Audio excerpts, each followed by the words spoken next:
And a lovely good morning to you out there in listening land. If you're learning virtually and not viewing this until 2 in the afternoon, good morning to you anyway. We are going to hit the fourth in our series of early American wars, and that is the Civil War. Now, hopefully, this, like the Revolution, is something that you remember covering in the eighth grade. It's probably something that you know a little bit about from books, movies, television, things like that as well.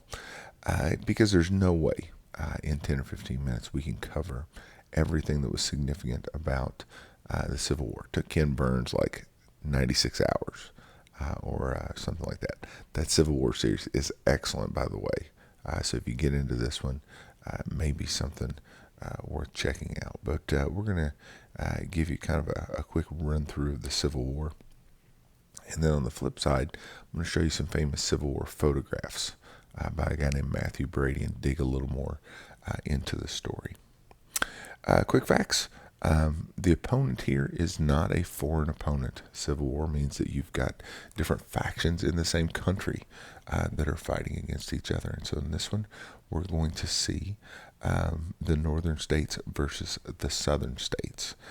When the southern states secede from the Union after the election of Abraham Lincoln, they formed their own country called the Confederate States of America. They elect their own president, a man named Jefferson Davis, have their own Congress.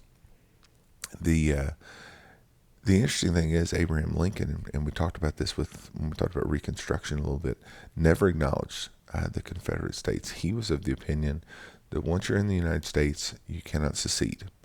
And so he only referred to them as the rebelling states. But we've got the Civil War shaping up as the war between the states. This is our deadliest war because you've got Americans on both sides. 620,000 Americans are going to die during the Civil War from battle wounds and diseases that'll follow. The interesting thing we're going to see here is a change in weaponry is really going to help bring that total up quite a bit. Causes, you can say there's a whole lot of different causes of the Civil War. You'll have people argue one way or another. It's slavery. It depends on which way you're shading it, which way you want to talk about. Is it a states' rights issue? We should be allowed to have slavery. Is it an issue that we don't think slavery should be proper? The main issue of the whole thing is slavery. We've got these chickens coming home to roost. The founding fathers, when writing that Constitution, don't feel like they can outlaw slavery. Some of them because they had slaves, but they knew it was going to be a problem. And basically, they're punting the football on this one, to borrow a sports analogy. And so much of our history, that first 70 years as a country, so much of the political wrangling is over wanting to keep a balance between free and slave states. It's between wanting to not upset the other side or not cause something like the Civil War, that this is the elephant in the room for 70 years. This is slavery. And so, regardless of how you look at it, that's where that's going to be the main issue that this one's boiling down to. Some famous names, like I said, I've got a great thing with some photographs because we've got photographs for the first time in warfare. But I put just obviously Abraham Lincoln, who's president of the United States at the time. He's the most famous man to come out of the Civil War. I put two of the more famous generals. Ulysses S. Grant is there at the top. He will eventually become the Union commander, and then one of the more fascinating guys in history, Robert E. Lee, down at the bottom. And like I said, we'll cover him a little more when we look at his picture in kind of the next little segment. Famous turning points, famous battles. The first battle of the Civil War is called Bull Run, or the First Battle of Manassas, depending on which side you're looking at. This one really convinces or shows the people of the North that this war is going to be more than a 6-week skirmish. That had been kind of the conventional wisdom. Okay, they're They're trying to prove a point. We're going to go out. We're going to whip these Confederates on a battlefield, and this whole thing will be over with in 6 weeks. Bull Run is in Virginia, and people even came out from Washington, D.C. onto the hills around where this battlefield would be, took picnic lunches to watch it. And so it just shows you how quickly they thought this thing was going to go. What they saw was a Confederate victory. What they're going to see really for the next couple of years are Confederate victories. The Confederates are fighting with more purpose. Usually their commanders are a little better. And so that's going to make for an extremely long and frustrating 2 years for the country, for Abraham Lincoln, as he's struggling to find somebody to lead this army that he's got while he's trying to keep this together. The Battle of Antietam is the bloodiest day in American history. This is this victory that causes Abraham Lincoln to have the confidence to reveal the Emancipation Proclamation. And so that's a big deal. But more Americans die in Antietam than in any other battle in history. The turning point of the war is considered to be Gettysburg. Gettysburg's a battle in Pennsylvania that Robert E. Lee sneaks out of the South, comes into the North with the purpose of coming down from the north on Washington, D.C. The idea was he wanted to surround the city and force a surrender from Abraham Lincoln. He's pushed back at the Battle of Gettysburg. Got a fantastic movie called Gettysburg in the film library if you'd like to know a little bit more about the battle. It's also a battlefield I've had the opportunity to visit a couple of different times, and it is just so dramatic to be standing in the places where these particular things happen. Gettysburg's happening in the east, while Vicksburg is happening in the west. On the Mississippi River, Ulysses S. Grant has laid siege to the city of Vicksburg, and Vicksburg falls at the same time that Lee is turned back at Gettysburg. And so Lee's turned back, the Confederacy is split in half. And really from those days in July of 1863 on, you really see kind of a push towards the end of the war. It's going to take another 2 years, or a year and a half, but it certainly looks like the North is going to win the Civil War. The last is the Battle of Appomattox Courthouse. This is where the surrender happens and brings the Civil War to a close. Now, the interesting thing with the tools of war, and I put up some different things that you see there. A couple of things I want you to notice. One is that these are no longer muskets. They look kind of the same, but they're rifles. And so that's going to be different. I put some mini balls down there for it. It's what they call the bullets. If you see the rings on the end, what they've done is put rings on the inside of the gun barrels.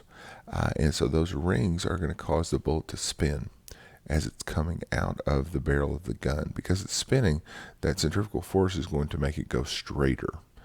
And so these guns have become much more accurate than in the previous wars that we've seen. The problem is they're going to use the same tactics. So now you're still going to come out in lines against each other, but you've got more accurate guns. And that's one of the things we can blame those higher death tolls on. It's just these guys not making a change in tactics to go along with that. If you'll also notice there towards the bottom of the gun, you have repeating rifles. The North actually had at their disposal enough repeating rifles to supply their troops. They only gave them to the guys who were on horseback. And these were guns that 6 or 7 times could be shot without reloading. They were afraid soldiers would use too many bullets, and so they don't give these to regular soldiers. Again, a decision that prolongs this conflict, right? If the South's out there with guns that only fire once and have to be reloaded, and you can fire 6 or 7 times before you have to reload, you're at a tremendous advantage. Not a great decision on the part of the Union Army. War on the home front. Women play a part in this. This is the first war where you start to see women really being used as nurses. There are also stories of women who are spying, and like with the other wars, we've seen stories of women who posed as men in order to directly take part in the conflict. This is, as we saw in the movie Glory, this is a time where African Americans are going to be allowed to serve in the military. Former slaves, a lot of them, but also some freed blacks from the North will come in and be part of the Union War effort. And President Lincoln gives groups like the Massachusetts 54th that we saw in the movie Glory credit for turning the tide of the war. The border states, there were 4 border states that had slavery, but did not join the Confederate cause. Delaware, Maryland, Missouri, and our own neighbor Kentucky stayed loyal to the Union. It's one of the reasons Lincoln's got kind of a tightrope to walk between freeing the slaves and then the Emancipation Proclamation, which we know freed slaves in rebelling states, is he still had some states loyal to the Union that had slavery. And the last thing he wanted to do was send other states into that Confederate camp.